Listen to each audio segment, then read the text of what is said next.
সমুদ্রের দ্বীপে পরিণত হয়েছে তুতিরগাঁও। এখনো জলের নিচে এলাকার বেশ কয়েকটি বসতবাড়ি। বন্যার জলস্তর কমলেও নাজেহাল অবস্থা পূর্ব সোনাইয়ের বেশ কিছু এলাকায়। রাস্তাঘাটে চলাচল একেবারে ঝুঁকিপূর্ণ হয়ে উঠেছে। বন্যার জলে তলিয়ে যাওয়ায় জনসাধারণ চরম দুর্ভোগে পড়েছেন।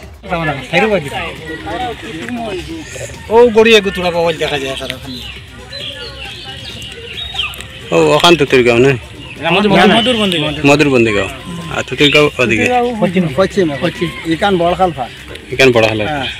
পূর্ব সোনার ভাউরকান্দি প্রথম খণ্ড, দক্ষিণ মোহনপুর চতুর্থ খণ্ড এবং ষষ্ঠ খণ্ডের তুতিরগাঁও মধুরবন্দি গ্রাম বড়খালের পার প্রতি বছর জলমগ্ন হয় বর্ষার মরশুমে।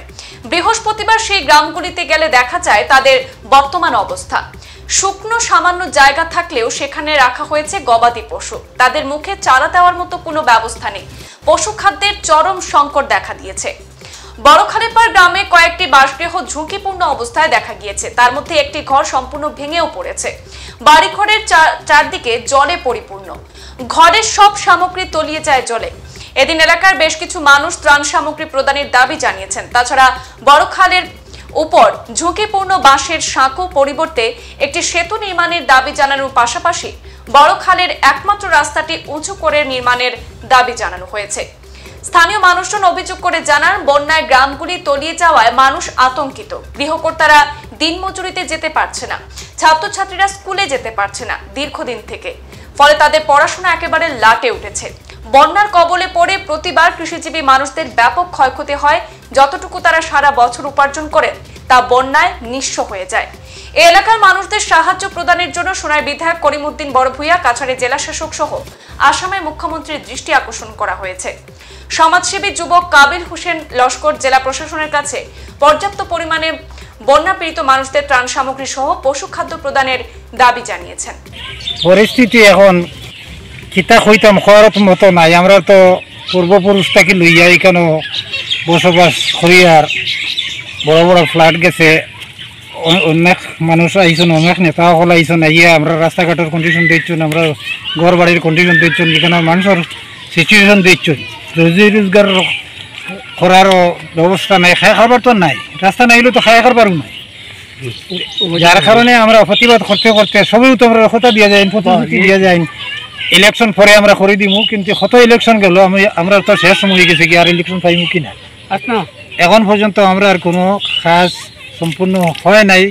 আর এখন পুরো বন্যায় যে বারবার বন্যায় আইয়া আরিয়া কয়েকদিন আগে আইয়া গেল বন্যাটা, এখন ফিরিবার ঘুরি আইয়া আরিয়া আবার ওই যে কমজুরি মানুষের বেমার একবার কমজুরি জিগরি করে, এরপরে ফিরিয়ে আইবি আর বাড়ি মারে তখন ধ্বংস করিলাই, ধ্বংস হইবার সময় গেছে। আমরা রাস্তাঘাটের কন্ডিশন দেখুন, আমরা বাড়িঘরের কন্ডিশন দেখুন, আমরা গরু বস এটা রাস্তাঘাটের মধ্যে না খাইয়া আছো, তোমার সামনে দেখুন। আমি ডিসি মহোদয়ের দৃষ্টি আকর্ষণ করিয়া হইয়ার আমরা ইমিডিয়েটলি আমরা কিছু সাহায্য সহায়তা করা হোক, আমরা গরু বস তার বাঁচানিতে লাগি, এবং আমরা মানুষের ঘর দুয়ারও কিছু ভাঙছে ফরছে, এগুলো মেরামত করার লাগে আর সাবকাশ নাই। গরিব মানুষ এখানে রুজির বিভাগ করবার কোনো উপায়ও নাই। কয়েকদিন আগর বন্যায় মধুবন্দি গাঁও 6 জন মানুষ মারা গেছে নৌকা ডুবিয়া। আর এই বাউরাকান্দি প্রথম খণ্ডর একজন ছেলে মারা গেছে ডুবিয়া। এইরকম পরিস্থিতিতে আমরা রাস্তাঘাট যদি হইতো, আমরা টাকারও আর কিছু জায়গা যদি বন্দোবস্ত করি সরকারে দিতা, তাহলে আমরা তো আশ্রয় নিতে পারতাম। আশ্রয় নিবার আমরা কোনো পজিশন নাই, কোনো রাস্তা নাই, যোগাযোগেরও আমরা কোনো সম্পর্ক নাই। অত বর্তমানে আমরা কারেন্ট নাই, কারেন্ট তাকিয়েও নাই, তখন আমরা মোবাইলও চার্জ দিতাম পারি না। আপনি ফোন করছেন, আপনারা রিসিভ করতাম পারি না, আসেন সহযোগিতা নেই, আমরা লোকের কোনো যোগাযোগও নেই।